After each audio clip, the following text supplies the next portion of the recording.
Hello guys, welcome to my channel. ಇವತ್ತು ನಾವು Nifty analysis ಮಾಡಬೇಕು ಅಂತಂದ್ರೆ ಯಾವ ತರ ಮಾಡ್ತೀವಿ? ಸಿಂಪಲ್ ಆಗಿ ನೋಡೋಣ. ಇವತ್ತು 26ನೇ ತಾರೀಕು ಏನಿದೆ, ಇವತ್ತು ಒಂದು ಮೊಮೆಂಟಮ್ ಏನಿದೆ, ಬೆಳಗ್ಗೆ ಒಂದು ಸೆಷನ್ ಅಲ್ಲಿ ನಮಗೆ ಅಪ್ ಟ್ರೆಂಡ್ ತೋರಿಸಿ ಆಮೇಲೆ ಇಡೀ ದಿನ ಕನ್ಸಾಲ್ಟೇಟ್ ಆಗಿದೆ. ಜಸ್ಟ್ ಲೈಕ್ ನೀವು ಇನ್ನೂ ಹೈಯರ್ ಟೈಮ್ ಫ್ರೇಮ್ಗೆ ಹೋಯ್ತು ಅಂದ್ರೆ ನಿಮಗೆ ಯಾವ ತರ ಕಾಣುತ್ತಿದ್ದು, ಸಿಂಪಲ್ ಒಂದು ಫ್ಲಾಗ್ ಶೇಪಲ್ಲಿ ಕಾಣುತ್ತೆ ಅಷ್ಟೇ, ಇನ್ನೇನು ಅಂತ ಡಿಫ್ರೆನ್ಸ್ ಏನಿಲ್ಲ. ಒಂದು ಕ್ಯಾಂಡಲ್ ಒಳಗಡೆನೆ ಇಡೀ ದಿನನ ಕಳೆದಿದೆ, ಆಯ್ತಾ? ಸೊ ಈ ತರ ಇದ್ದಾಗ ನಾವು ಯಾವ ತರ ಟ್ರೇಡ್ ಮಾಡೋದು ಮಾರನೇ ದಿನ ಅಂತ ಅಂದ್ರೆ, ಸಿಂಪಲ್ ವಿಷಯ ನೋಡಿ, ತಿಳ್ಕೊಳ್ಳಿ. ಮಾರ್ಕೆಟ್ ಮೂವ್ಮೆಂಟ್ ಆಗುವಾಗ ಮೂರ್ ತರ ಮೂವ್ಮೆಂಟ್ ಆಗುತ್ತೆ. ಒಂದು ಟ್ರೆಂಡಿ ಮೂವ್ಮೆಂಟ್, ಏನು ಅಪ್ ಟ್ರೆಂಡ್ ಅಥವಾ ಡೌನ್ ಟ್ರೆಂಡ್ ಆಗುತ್ತೆ. ಇನ್ನೊಂದು ಟ್ರೆಂಡ್ ಚೇಂಜ್ ಮಾಡಬೇಕು ಅಥವಾ ಮಾರ್ಕೆಟ್ ಯಾವ್ದಾದ್ರು ಬೇರೆ ಕಡೆ ಡೈರೆಕ್ಷನ್ ಚೇಂಜ್ ಮಾಡ್ಬೇಕಂದ್ರೆ ಮಾರ್ಕೆಟ್ ಯಾವ ತರ ಮೂವ್ಮೆಂಟ್ ಆಗುತ್ತೆ, ನಿಮಗೆ ಒಂದು ಕನ್ಸಲ್ಟೇಷನ್ ಕೊಡುತ್ತೆ. ಕನ್ಸಲ್ಟೇಷನ್ ಅಲ್ಲಿ ಬೈಯರ್ಸ್ ಮತ್ತೆ ಸೆಲ್ಲರ್ಸ್ ಪ್ರೆಷರ್ ಈಕ್ವಲ್ ಇದೆ ಅಂತ ಅರ್ಥ, ಆಯ್ತಾ? ಈ ಕನ್ಸಲ್ಟೇಷನ್ ಅಲ್ಲಿ ಯಾರು ವಿನ್ ಆಗ್ತಾರೆ, ಈ ಐದರ್ ಮೇಲ್ಗಡೆ ವಿನ್ ಆಗ್ಬೋದು ಮತ್ತೆ ಅಥವಾ ಕೆಳಗಡೆ ವಿನ್ ಆಗ್ಬೋದು, ಅವರು ಮಾರ್ಕೆಟ್ ನ ಟ್ರೆಂಡಿ ಮಾಡ್ಕೊಂಡು ಹೋಗ್ತಾರೆ, ಅವ್ರ ಕಡೆ ಟ್ರೆಂಡಿಗೆ ತಗೊಂಡು ಹೋಗ್ತಾರೆ, ಆಯ್ತಾ? ಅದೇ ತರ ಇವತ್ತಾಗಿರೋದೇನು ಕನ್ಸಲ್ಟೇಷನ್.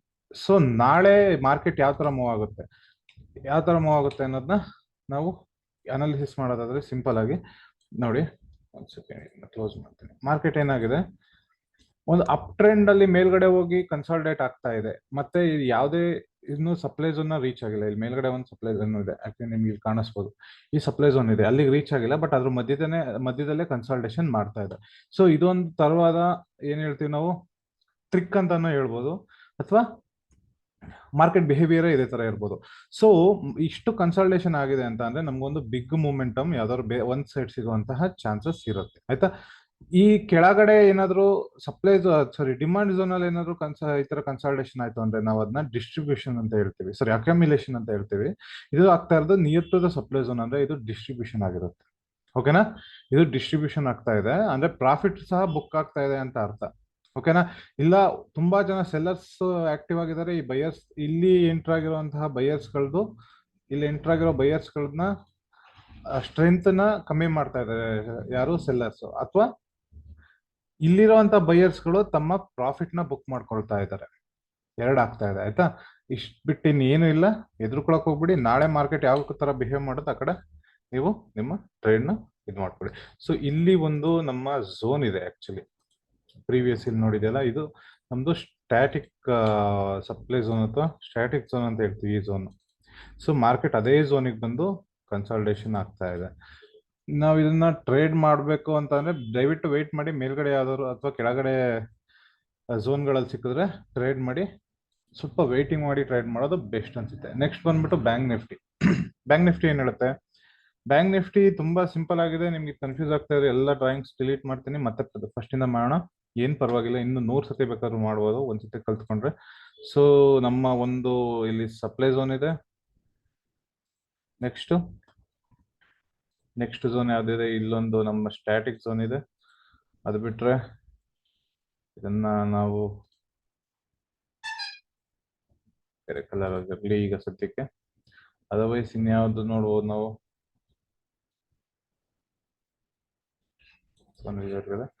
ನಮ್ಮ ಡಿಮಾಂಡ್ ಝೋನ್ ಎಲ್ಲಿದೆ? ಇಲ್ಲೊಂದು ಡಿಮಾಂಡ್ ಝೋನ್ ಇದೆ. ನನ್ನ ಕಲರ್ನ ಗ್ರೀನ್ ಮಾಡ್ತೀನಿ. ನೆಕ್ಸ್ಟ್ ಝೋನ್ ಬಂದ್ಬಿಟ್ಟು ಇದೊಂದು ಝೋನ್. ಓಕೆ, ಸೊ ಇಲ್ಲೊಂದು ಝೋನ್ ಇದೆ. ಈ ಝೋನ್ ಸ್ವಲ್ಪ ಕೆಳಗಡೆ ಮಾಡಿದ್ರೆ ಇದೊಂದು ಝೋನ್ ಇದೆ.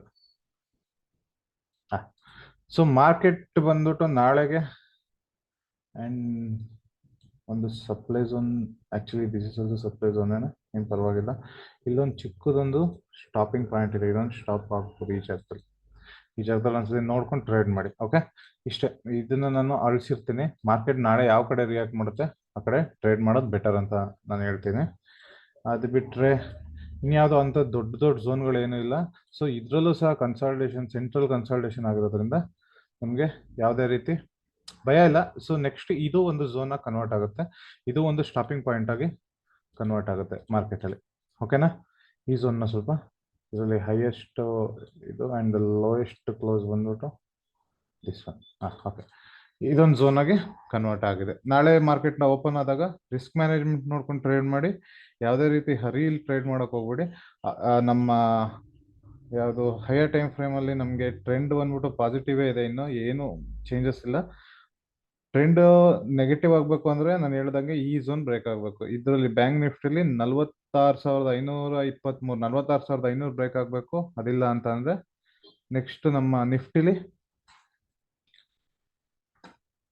20,972 ಬ್ರೇಕ್ ಆಗಬೇಕು. ಅಲ್ಲಿವರೆಗೂ ನಮಗೆ ಯಾವುದೇ ರೀತಿ ಪ್ರಾಬ್ಲಮ್ಗಳಿಲ್ಲ. ಓಕೆನಾ? Okay, happy trading guys, take care.